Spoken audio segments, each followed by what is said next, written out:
तो last class जो हम लोगों ने रॉबी के साथ मिलकर की थी, ठीक है, जिसमें बीच में छोड़ना पड़ा, उसमें हमने ये सीखा था कि किस तरीके से डाइल्यूशन करने पर आपकी कंडक्टिविटी में चेंज आता है। ठीक है, तो अभी हम लोगों को देखो बात ये करनी है कि अगर मोलर कंडक्टिविटी होती कंडक्टिविटी के बदले में, तो मोलर कंडक्टिविटी में डाइल्यूशन का क्या असर पड़ता। बट मोलर कंडक्टिविटी वाले टॉपिक के अंदर घुसने से पहले कुछ बेसिक चीज़ें तुमको रिवाइज करवा देते हैं, उसके बाद आगे बढ़ते हैं। पहली बेसिक चीज़ होती है स्ट्रॉन्ग इलेक्ट्रोलाइट। आप सभी ने इसके बारे में तो सुना ही है, आयोनिक इक्विलिब्रियम में, है ना, वो तो हमारा पढ़कर हो चुका है। और दूसरे होते हैं तुम लोगों के पास इनके साथीदार, दैट इज वीक इलेक्ट्रोलाइट। अब ये इलेक्ट्रोलाइट सॉल्ट है कि एसिड है कि बेस है, इस बारे में हम लोग बातचीत यहाँ नहीं कर रहे हैं, बट ये वीक है। और स्ट्रॉन्ग मतलब एक ऐसे इलेक्ट्रोलाइट, अगर आप इनको पानी में डालते हो तो ये पानी में डालने के बाद 100% डिसोशिएट हो जाते हैं। ठीक है, उन्हें हम लोग कहते हैं स्ट्रॉन्ग इलेक्ट्रोलाइट। और वीक इलेक्ट्रोलाइट हम किसे कहते हैं? जिनका डिसोशिएशन 100% नहीं होता। ठीक है, they do not dissociate completely. ठीक है, उनके अंदर डिसोशिएशन पूरा नहीं होता। तो कितना होता है? किसी के अंदर हो सकता है 40%, हो सकता है किसी के अंदर 4%। ठीक है, तुमने याद करो आयोनिक इक्विलिब्रियम में एक टर्म सीखा था, degree of dissociation, DOD alpha, right. ये क्या बताता था कि जितने पार्टिकल्स आप एक्सपेक्ट कर रहे हो उतने पार्टिकल्स प्रोड्यूस नहीं हुए, बल्कि उनसे कम पार्टिकल्स प्रोड्यूस हुए। फॉर एग्जाम्पल, मान के चलते हैं आपके पास कोई स्ट्रॉन्ग इलेक्ट्रोलाइट है। लेट्स से एग्जाम्पल के तौर पर हमने हमारा स्ट्रॉन्ग इलेक्ट्रोलाइट ले लिया HCl। तो आप HCl के अगर एक पार्टिकल है, अगर मान लेते हैं आपके पास HCl का एक पार्टिकल है और आप उस HCl से एक्सपेक्ट कर रहे हो कि अगर वो HCl 100% टूटता, तो 100% टूटने के बाद उसके अंदर से एक H पॉजिटिव क्रिएट होता और उसके अंदर से एक Cl निगेटिव क्रिएट होता। ये तो मानते हो, एक H पॉजिटिव क्रिएट होता और एक Cl निगेटिव क्रिएट होता। अगर ऐसे मान लेते हैं मैंने 100 HCl ले लिए, तो 100 HCl के अंदर से 100 H पॉजिटिव क्रिएट होंगे और 100 Cl नेगेटिव क्रिएट होंगे। बस इसी चीज़ को हम लोग कहते हैं 100% डिसोशिएशन, या फिर इसी चीज़ को हम कहते हैं स्ट्रॉन्ग इलेक्ट्रोलाइट। कि स्ट्रॉन्ग इलेक्ट्रोलाइट में हम उनसे जितना एक्सपेक्ट करते हैं ना कि आपने डिसोशिएट होने के बाद इतने नंबर ऑफ पार्टिकल्स बनाने चाहिए, तो रियलिटी में वो डिसोशिएट होने के बाद एग्जैक्टली उतने ही नंबर ऑफ पार्टिकल्स बनाते भी हैं। ठीक है, लेकिन दूसरी तरफ होते हैं तुम लोगों के पास वीक इलेक्ट्रोलाइट। अब ये वीक इलेक्ट्रोलाइट नामक चीज़ क्या है, इसको समझते हैं। तो मान लो कि आपके पास कोई एक वीक इलेक्ट्रोलाइट है। मैंने जिस चीज़ को कंसिडर किया वो है आप लोगों का एसिटिक एसिड CH3COOH। अब मैं जब इस वीक इलेक्ट्रोलाइट को कह रही हूँ कि तुम्हें हम पानी में डाल रहे हैं, तो वीक इलेक्ट्रोलाइट बोल रहा है दैट्स ओके, डाल दो मुझे पानी में, उसमें क्या दिक्कत है। लेकिन जब आप इसे पानी में डालोगे तो पानी में डालने के बाद ये ऑब्वियस है कि अपने आयंस में डिसोशिएट होता है। ये बनाएगा CH3COO निगेटिव और साथ में बनाएगा H पॉजिटिव। लेकिन इस बार यहाँ पर 100% डिसोशिएशन नहीं होता है, यहाँ पे पार्टिकल्स कंप्लीटली टूट नहीं पाते हैं। अगर आप ऐसा सोच रहे हो कि अगर आपके पास, या आप इमेजिन करते हो, आइडियल सिचुएशन आप इमेजिन करते हो कि अगर आपके पास एक एसिटिक एसिड का मॉलिक्यूल होता, तो वो एक एसिटिक एसिड का मॉलिक्यूल टूट जाने के बाद अपने अंदर से एक एसीटेट और एक H पॉजिटिव आयन बनाता। ठीक है, तो ऐसे में अपन ऐसा अज्यूम करते हैं, वी बिलीव दैट कि जिस तरीके से बाजू वाले HCl के हमने 100 पार्टिकल्स लिए थे, अगर हम लोग भी एसिटिक एसिड के 100 पार्टिकल्स लेंगे तो उसके अंदर से भी 100 एसीटेट आयंस बनने चाहिए थे और 100 H पॉजिटिव बनने चाहिए थे। बट ऐसा नहीं होता है, ये पॉसिबल नहीं है। ठीक है, आप लोगों के वीक इलेक्ट्रोलाइट के केस में अगर आप 100 मॉलिक्यूल्स ले रहे हो तो 100 मॉलिक्यूल्स आपके कंप्लीटली डिसोशिएट हो जाएंगे, ऐसा नहीं होता। बल्कि ये रियलिटी कुछ ऐसी रहेगी कि हो सकता है कि आपके पास 100 जो एसिटिक एसिड के पार्टिकल्स थे उसमें से 80 एसिटिक एसिड के पार्टिकल्स वैसे के वैसे ही हैं अनडिसोशिएटेड फॉर्म में, और उसमें से सिर्फ 20 पार्टिकल्स डिसोशिएट हुए और उन्होंने CH3COO नेगेटिव बनाया और 20 पार्टिकल्स ने H पॉजिटिव बनाया। यानी कि हमारी जितनी उम्मीदें होती हैं उन उम्मीदों से कम पार्टिकल्स क्रिएट होते हैं किसमें, आपके एसिटिक एसिड में। Such electrolytes which do not undergo complete dissociation are termed as what, weak electrolytes, and the one who undergo complete dissociation when added to sufficient quantity of water। ठीक है, अब जैसे यहाँ पे जो मैंने वर्ड का इस्तेमाल किया है sufficient quantity of water, ये इसीलिए बोला है कि कल को मान लेते हैं तुम में से कोई पगला इंसान है 1 किलो नमक में सिर्फ 1 बूंद पानी डाल रहा है, अब फिर बाद में ये बोलेगा कि अरे नमक तो एक स्ट्रॉन्ग इलेक्ट्रोलाइट है, वो 100% डिसोशिएट क्यों नहीं हुआ। तो उन पगलों के लिए ये स्टेटमेंट बोला जा रहा है कि भैया जितना पानी उसको 100% डिसोशिएशन के लिए चाहिए कम से कम उतना तो दे, है ना। अगर उतना मिनिमम अमाउंट ऑफ वाटर देने पर वो पर्टिकुलर स्पीशीज कंप्लीटली डिसोशिएट हो जाएगी तो उस पर्टिकुलर स्पीशीज को हम लोग क्या कहेंगे, आप लोगों का एक स्ट्रॉन्ग इलेक्ट्रोलाइट कहेंगे। बट अगर वो स्पीशीज कंप्लीटली डिसोशिएट नहीं होती है तो उस पर्टिकुलर स्पीशीज को हम लोग क्या कहते हैं, वीक इलेक्ट्रोलाइट कहते हैं।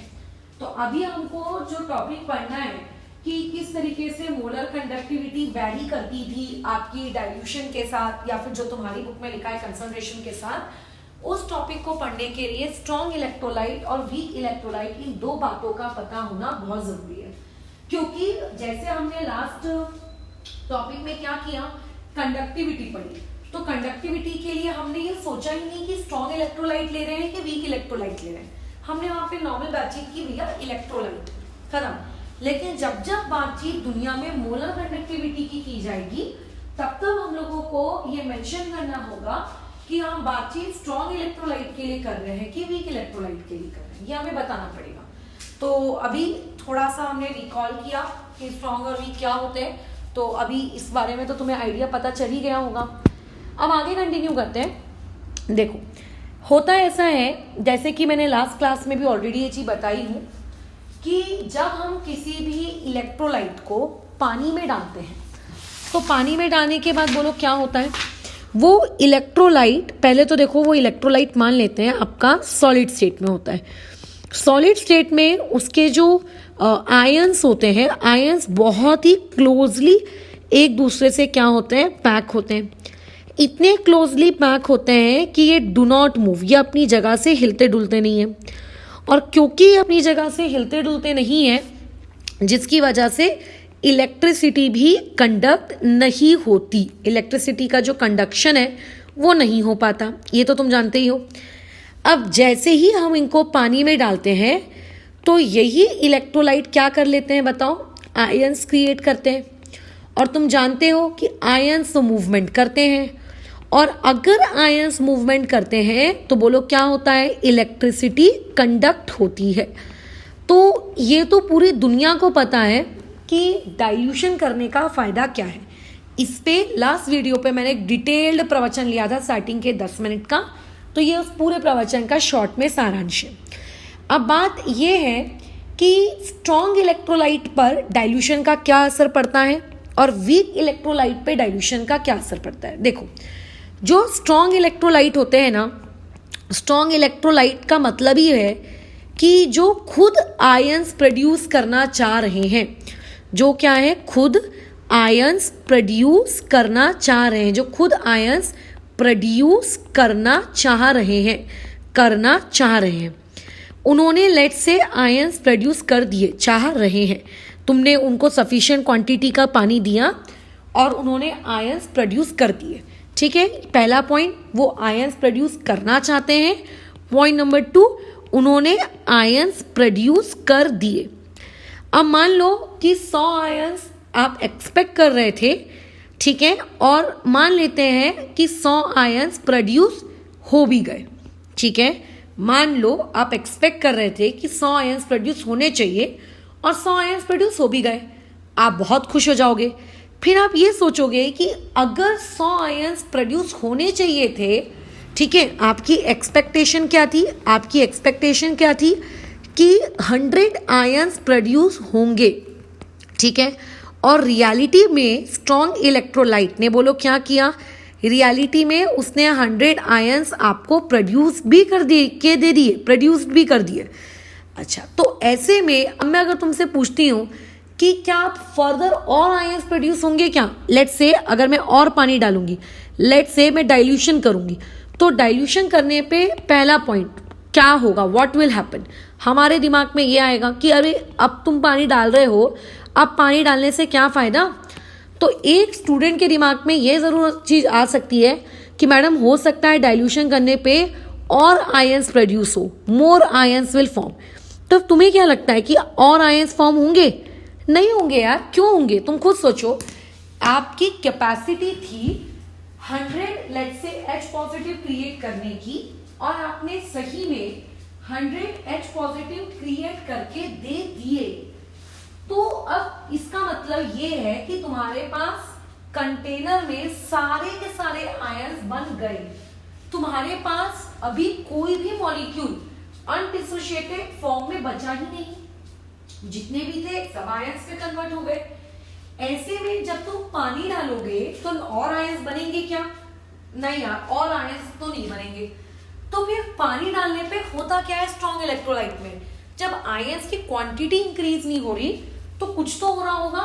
बिल्कुल, एक बहुत इंपॉर्टेंट फेनोमेना होता है, और वो ये होता है कि जैसे जैसे हम और पानी डालते जाते हैं और पानी डालते जाते हैं, हम ये देखते हैं कि जो आयंस ऑलरेडी प्रोड्यूस हो चुके थे, ठीक है, उन आयंस जो ऑलरेडी प्रोड्यूस हो चुके थे, distance between produced ion increases.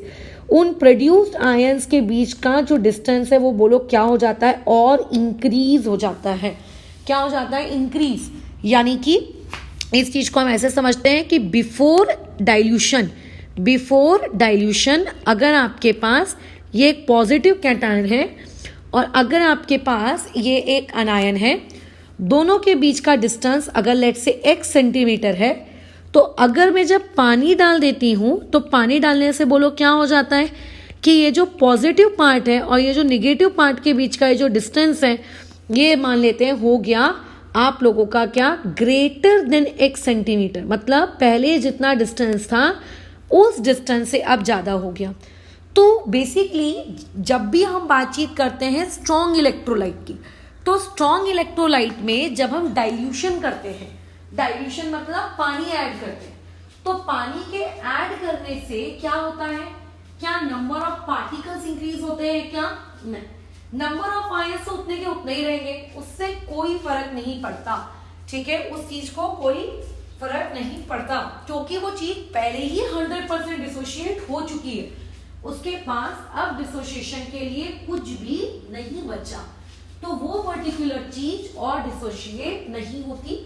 हाँ, लेकिन उस दौरान जो आयंस होते हैं, ठीक है, पॉजिटिव और नेगेटिव आयंस, उन पॉजिटिव और उन नेगेटिव आयंस के बीच में डिस्टेंस इंक्रीज हो जाता है। अब हमारा ये सवाल है, क्या डिस्टेंस इंक्रीज होने से हमारा क्या फायदा? हम तो बातचीत कर रहे थे मैडम कंडक्टिविटी की, बराबर, हम तो बातचीत कर रहे थे कंडक्टिविटी की, डिस्टेंस इंक्रीज होने से मेरा क्या फायदा हुआ बताओ? तो यार तुम ये समझो, अगर आप दो चार्ज बॉडीज के बीच, अभी तुम लोग इलेक्ट्रोस्टैटिक्स पढ़ रहे हो ना? अच्छा नहीं, अच्छा वो तो तुम्हारा थोड़ा अलग पढ़ा है, बचपन में तुमने इलेक्ट्रोस्टैटिक फोर्स ऑफ अट्रैक्शन पढ़ा होगा। यार चलो इलेक्ट्रोस्टैटिक नहीं भी पढ़ा तो 10वीं कक्षा में ग्रेविटेशन तो पढ़ा ही था। उसमें क्या था कि जी क्या था आपका, gravitational force equals to capital G m1 into m2 upon में r का स्क्वायर। यानी कि जितना आप दो पार्टिकल्स के बीच में डिस्टेंस बढ़ाओगे, उन पार्टिकल्स के बीच में फोर्स ऑफ अट्रैक्शन उतना ही कम हो जाता है। जैसे अगर मैं एक लोहे को और एक चुंबक को पास में रखती हूँ, तो लोहा और चुंबक एक दूसरे को अट्रैक्ट करने की कोशिश करेंगे, बट एक लोहा रखती हूँ मैं अपने यहाँ और दूसरी चुंबक रखती हूँ मैं बॉडी में, तो क्या लोहे और चुंबक के बीच में अब अट्रैक्शन पॉसिबल है क्या? नहीं। क्यों? क्योंकि आपने डिस्टेंस बढ़ा दिया। तो जब भी आप दो अपोजिट चार्जेस की चीजों के बीच में डिस्टेंस बढ़ा देते हो, इसका मतलब ये होता है कि आपने डिस्टेंस बढ़ाने के वजह से उनके बीच का जो फोर्स ऑफ अट्रैक्शन था पार्टिकल्स के बीच का, वो आपने क्या कर दिया, कम कर दिया, है ना, वो आपने डिक्रीज कर दिया। और अगर पार्टिकल्स के बीच का फोर्स ऑफ अट्रैक्शन कम हो जाएगा, अगर पार्टिकल्स के बीच का फोर्स ऑफ अट्रैक्शन कम हो जाएगा, तो फोर्स ऑफ अट्रैक्शन कम होने की वजह से बोलो क्या होगा, फोर्स ऑफ अट्रैक्शन कम होने की वजह से बोलो क्या होगा, दे कैन इजी, वो दोनों एक दूसरे से अलग हो जाएंगे, ठीक है, they are separated, they are well separated from each other, they are well separated from each other, वो दोनों एक दूसरे से अच्छे से अलग हो जाएंगे।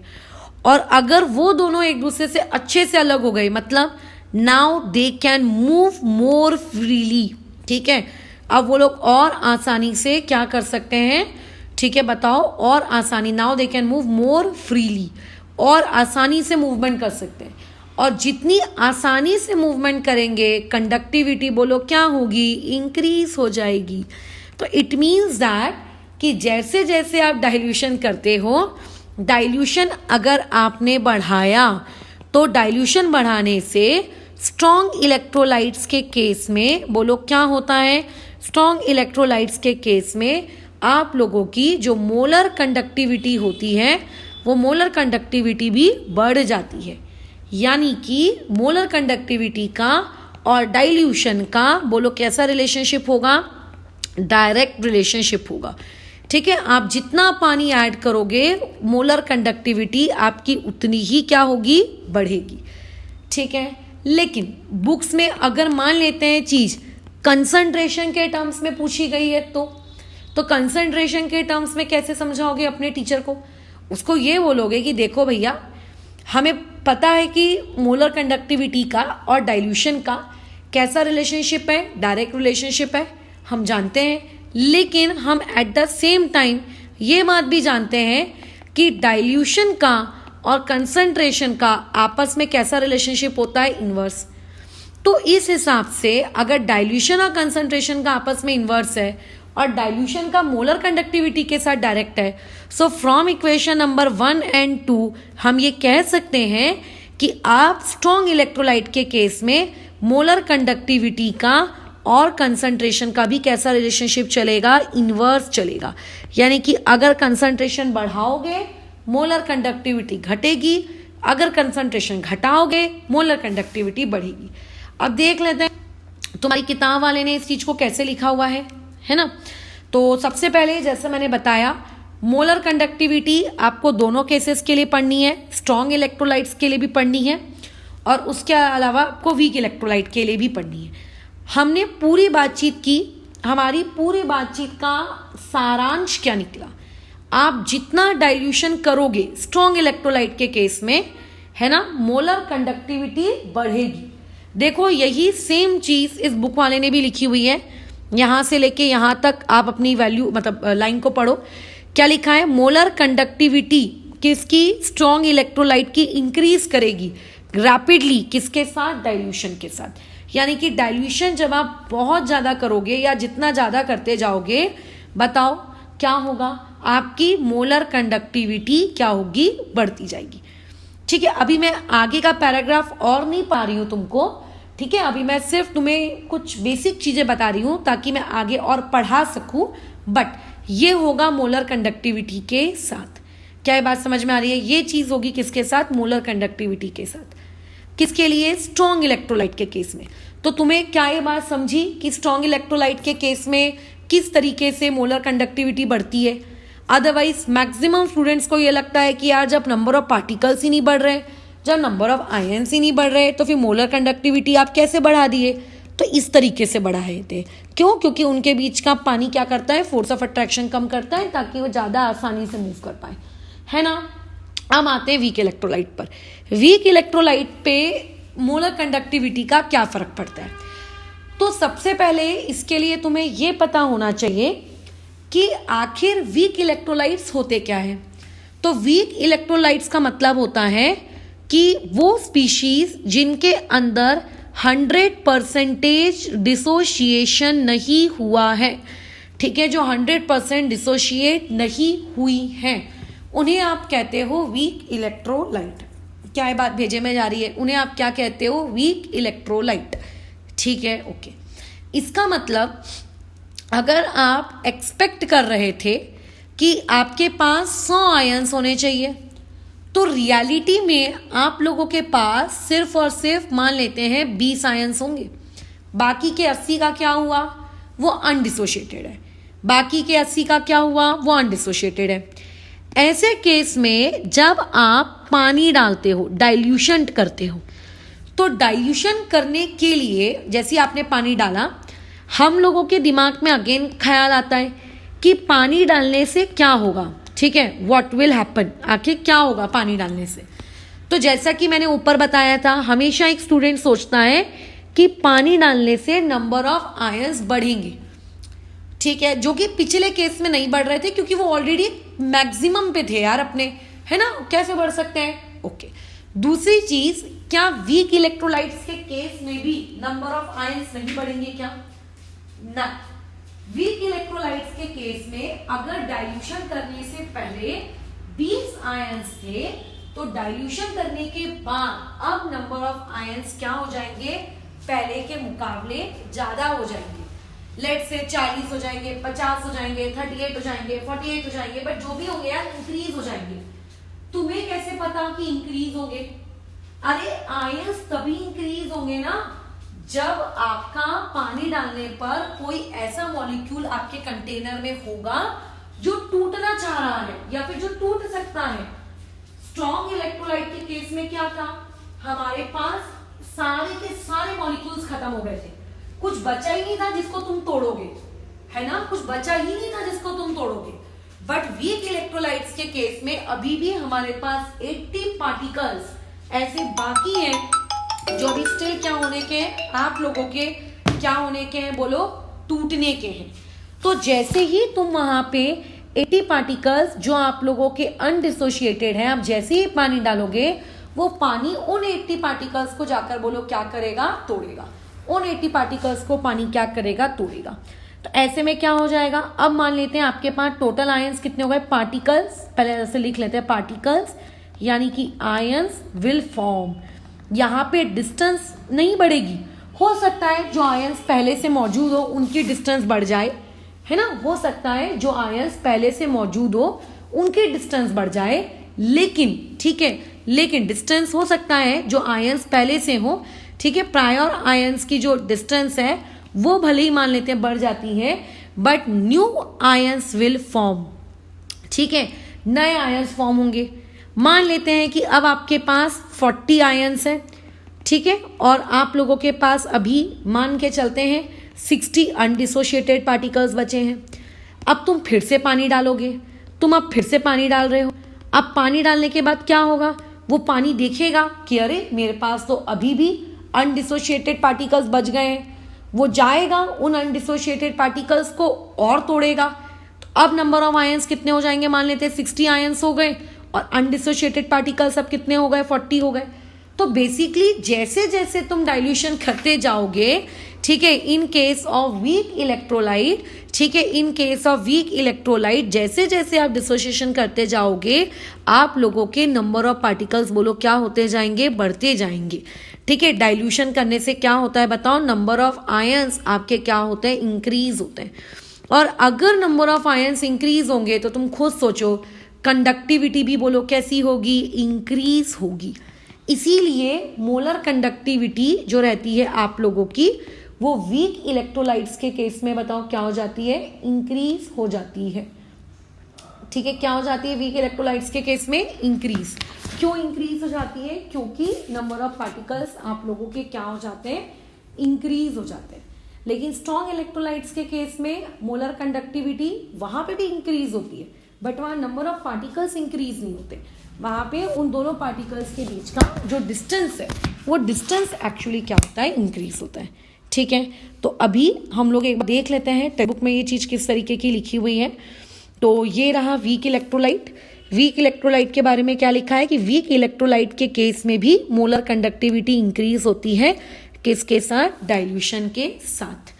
ठीक है, अच्छा, लेकिन अब जो सबसे इंपॉर्टेंट फैक्ट है, वो सबसे इंपॉर्टेंट फैक्ट ये है आप लोगों का, जिसे हम लोग कोलरॉश लॉ में पढ़ेंगे ग्राफ्स के साथ डिटेल में, बट फिलहाल के लिए अभी थोड़ा सा जान लेते हैं कि जब हम लोग मोलर कंडक्टिविटी का ग्राफ बनाते हैं, ये रहा वाई एक्सिस पे मोलर कंडक्टिविटी और एक्स एक्सिस पे है अंडर रूट ऑफ कंसंट्रेशन।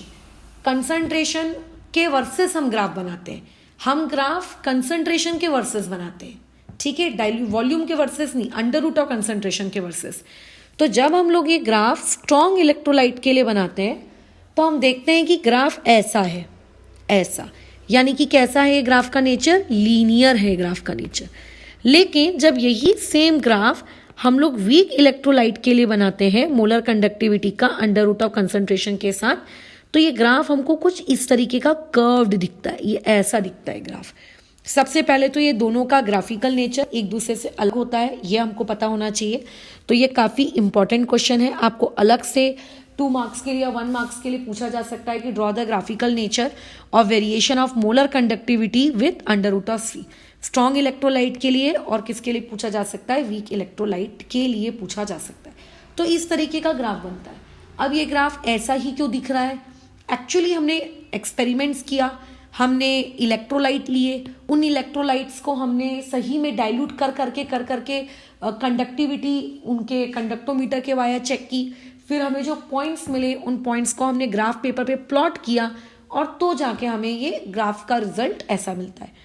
ठीक है, लगभग ऐसा मिलता है। हो सकता है कल को तुम ग्राफ प्लॉट करने जाओ तुम्हें थोड़ा सा ऐसा मिले, but at the end strong वाले का ग्राफ लीनियर होगा और वीक वाले का ग्राफ क्या होगा? कर्व्ड होगा। तो इससे क्या समझ में आता है कि मोलर कंडक्टिविटी आप स्ट्रॉन्ग इलेक्ट्रोलाइट लो या चाहे आप वीक इलेक्ट्रोलाइट लो, दोनों ही केसेस में क्या होती है? इंक्रीज हो जाती है। ठीक है, बढ़िया, ओके। अब बात आती है कि जो ग्राफ हमने प्लॉट किया है, इस ग्राफ से कुछ समझता है क्या? बिल्कुल, इस ग्राफ से एक बहुत ही इंपॉर्टेंट रिजल्ट हम लोग पढ़ते हैं, उसके बारे में हम अभी बात नहीं करेंगे, लेकिन उसके लिए आपको एक पहले वर्ड पता होना चाहिए, इनफाइनाइट डाइल्यूशन। तो कल की क्लास में पहले हम वो इनफाइनाइट डाइल्यूशन का मतलब समझेंगे। ठीक है, और इनफाइनाइट डाइल्यूशन का जब हमें मतलब समझ में आ जाएगा तब हम लोग फिर ये आगे का कल कोलरॉश लॉ पढ़ेंगे और कोलरॉश लॉ की एप्लीकेशंस। तो कल का हमारा टॉपिक क्या है? इनफाइनाइट डाइल्यूशन का मीनिंग क्या होता है ये समझना, कोलरॉश लॉ और उसकी एप्लीकेशंस, और साथ ही में एक छोटू सा पैराग्राफ भी पढ़ लेंगे। ठीक है, बाद में मैं तुम्हें इस पूरे चैप्टर्स के एक करके न्यूमेरिकल्स अच्छे से सिखा के दूंगी, बट पहले हम थ्योरी वाला पार्ट पहले पूरा कंप्लीट कर लेते हैं। ठीक है, तो आज हमने क्या सीखा? कंडक्टिविटी किस तरीके से वेरी करती है डाइल्यूशन के साथ, और दूसरा हमने ये सीखा कि मोलर कंडक्टिविटी किस तरीके से वेरी करती है डाइल्यूशन के साथ। बट बुक वाला डाइल्यूशन वर्ड का प्रयोग नहीं करता है। बुक वाला किसका प्रयोग करता है बताओ? बुक वाला प्रयोग करता है कंसंट्रेशन का। तो ध्यान रखना, मोलर कंडक्टिविटी, ठीक है, एक बार आप स्ट्रॉन्ग इलेक्ट्रोलाइट के लिए पढ़ते हो और दूसरी बार आप किसके लिए पढ़ते हो? वीक इलेक्ट्रोलाइट्स के लिए पढ़ते हो। अगर मैं कंडक्टिविटी की बात करूं तो कंडक्टिविटी जो है वो डाइल्यूशन के साथ वो लोग क्या हो जाती है? डिक्रीज होती है। अगर डाइल्यूशन के साथ डिक्रीज हो रही है तो जरूर कंसंट्रेशन के साथ क्या हो रही होगी? कुछ अलग से सीखने के लिए कोई अलग से ज्ञान लेने की जरूरत है क्या? नहीं। डाइल्यूशन के साथ अगर डिक्रीज हो रही है तो कंसंट्रेशन के साथ क्या हो रही होगी? इंक्रीज। मोलर कंडक्टिविटी में चाहे आप स्ट्रॉन्ग इलेक्ट्रोलाइट लो या चाहे वीक इलेक्ट्रोलाइट लो, डाइल्यूशन के साथ दोनों इंक्रीज होती हैं, तो जरूर कंसंट्रेशन के साथ वो क्या हो रही होंगी? डिक्रीज हो रही होंगी। तो मैं क्या करती हूँ? मैं सारे लॉजिक डाइल्यूशन के अकॉर्डिंग याद करती हूँ या समझती हूँ, और बाद में अगर कभी किसी ने कंसंट्रेशन के अकॉर्डिंग पूछा तो उसका बस क्या कर देते हैं हम लोग? अपोजिट कर देते हैं। देखो क्यों हम अपोजिट कर रहे हैं? क्योंकि डाइल्यूशन और कंसंट्रेशन एक दूसरे के क्या होते हैं? इनवर्सली प्रोपोर्शनल होते हैं। कल हम इन ग्राफ्स को स्टडी करना सीखेंगे कि आखिर ये ग्राफ हमसे कहना क्या चाह रहा है। ठीक है, इनफाइनाइट डाइल्यूशन एक वर्ड है, उसका मतलब सीखेंगे और कल कोलरॉश लॉ